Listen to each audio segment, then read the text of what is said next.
मंडळी आता आपल्या 12वी संपत गेलेली असा आणि शाळेच्या लागच्या दिवशी मी सगळ्यांना एक एक प्रश्न विचारू इच्छितो. पहिले आपण जाऊया 12वीतले एकदम भयानक विद्यार्थी शुभम खडे यांच्याकडे. तर त्यांना विचारूया जो प्रवास कसं घडलो आणि याच्या पुढे काय करतले. तर हे आमचे शाळेतले एकदम असे विद्यार्थी खतरनाक भयानक जो ऑफिसापर्यंत जाऊन स्टाफ रूम मध्ये देखील नाव गाजवलेलं असतं. त्यांना विचारूया कसा वाटतं. तर आता शाळा संपणार सर आणि तुम्ही शाळा सोडून जाणार तर कसा वाटतं तुम्हाला आणि याच्या पुढे तुम्ही काय करणार. एकदम दुःख होणार काय ऑफिसात काट करून गावणार नाही. परत काय बाकीचे विषय ते पण करू शकत नाही. हा लावून सर.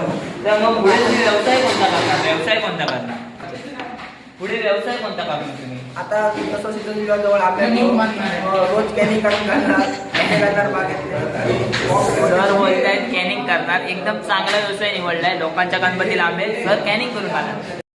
बात सही आहे. तर आपल्या शाळेतील आदर्श विद्यार्थी ते म्हणजे मयूर नवलू आणि त्यांना गेल्या काही सीझन मध्ये आदर्श विद्यार्थी म्हणून पुरस्कार देखील मिळालाय. तर त्यांच्याशी आपण संवाद करणार आणि आदर्श विद्यार्थी त्यांना पद मिळाल्यानंतर कसं वाटतंय आणि ह्याच्या पुढे ते काय करणार हे दोन शब्द त्यांना विचारतात. तर त्यांनी त्यांचे मनोगत व्यक्त करतात.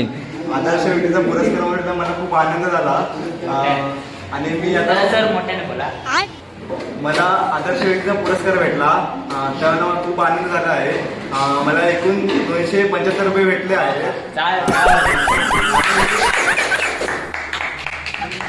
आणि मी पुढे गॅरेज मेकॅनिकचा काम करणार आहोत आणि नंतर मी स्वतःचा बिझनेस करणार आहे. तर सर बिझनेसमॅन होऊ इच्छितात. त्याने गॅरेज घालायचे ठरवले. तर आपल्या शाळेतील एक बागायतदार म्हणजे ओळख आहे त्यांना आपण प्रश्न विचारूया. पूर्ण कॉलेजमध्ये फेमस होता की बागायतदार म्हणून आणि तुमचं शिक्षण देखील चांगलं चालू आहे. तुम्ही अभ्यासात देखील हुशार होता. तर आता तुका पुढे जाऊन करूच्या काय थोडा जर आमच्या माईमध्ये सांगण्या प्रेक्षकांवर कळा. आता आंब्याचा व्यवसाय मग सर आता बागायतदार आणि कशी काय मेहनत करणार केवढं काय कसं सांगा जरा. सध्या सुरू आहे. आता मार्चमध्ये आता आमची पेटी झाली.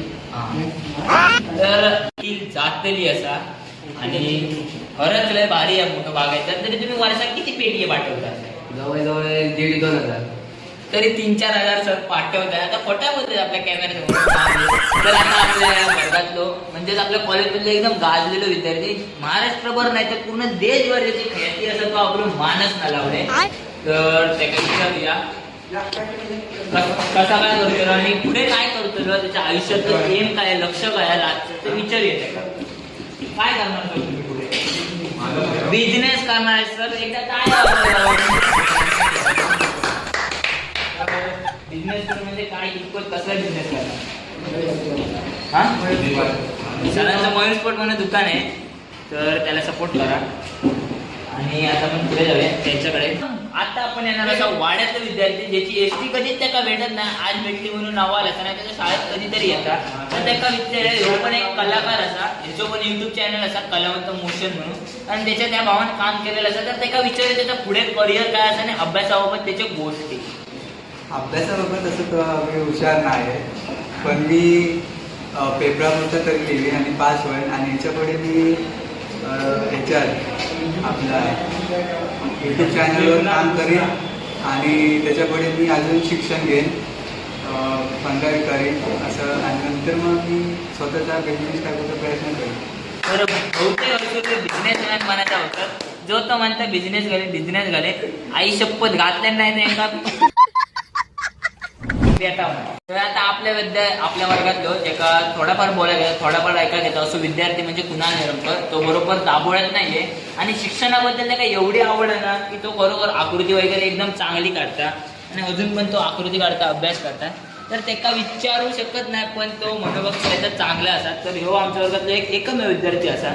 तर याच्या पुढे यावा तिर्लोटकर यांच्या खालचे म्हणजे वरचे बागायतदार असे निखिल गाडी आणि ते आता सध्या व्यस्त आहेत. सर 2 मिनिटं आहे ना बोलण्याचा केला. तुम्ही पण मोठे बागायतदार आहे. पुढचं तुमचं ध्येय काय असणार.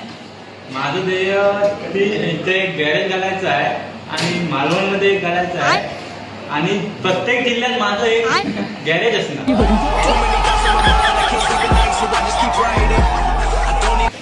असं माझं स्वप्न आहे आणि हे जेवढे राहिले आहेत त्यांना सगळ्यांना मॅनेजर बनवून ठेवणार तिथे. म्हणजे सरांना सर्वांना बनण्याचा प्रयत्न आहे. तर त्याच्यानंतर आपण येऊया जो वेळोवेळी आपल्याला सपोर्ट करतो असा तो म्हणजे सुजल काशकर यांच्याकडे. सर हे बघा खूप म्हणजे कसं म्हणजे यांच्याकडे खूप जिज्ञासा होती, अभ्यास करण्याची ताकद नव्हती तरी त्यांचा प्रयत्न चालू होता. तर त्यांना विचारूया आता तुम्ही अभ्यास करून पास होऊन पुढे काय करणार? गॅरेजला कामाला जाणार बिझनेस. ते पण गॅरेजलाच कामाला जातील. तर त्याच्यानंतर आता आपण यांना विचारूया हनुमान कदम. तर हे उत्कृष्ट खेळाडू आहे ज्यांनी बसते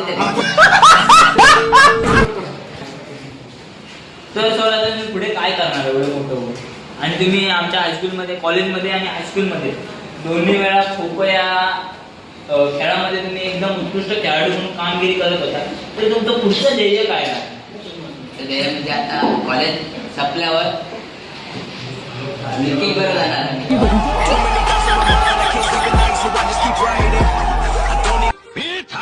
आणि यांनी आता युती करायची ठरवली. आणि हे गॅरेज कोणला म्हणजे बोललेला आहे प्रत्येक जिल्ह्यात प्रत्येक दुकान यातील हा पार्टनरशिप मध्ये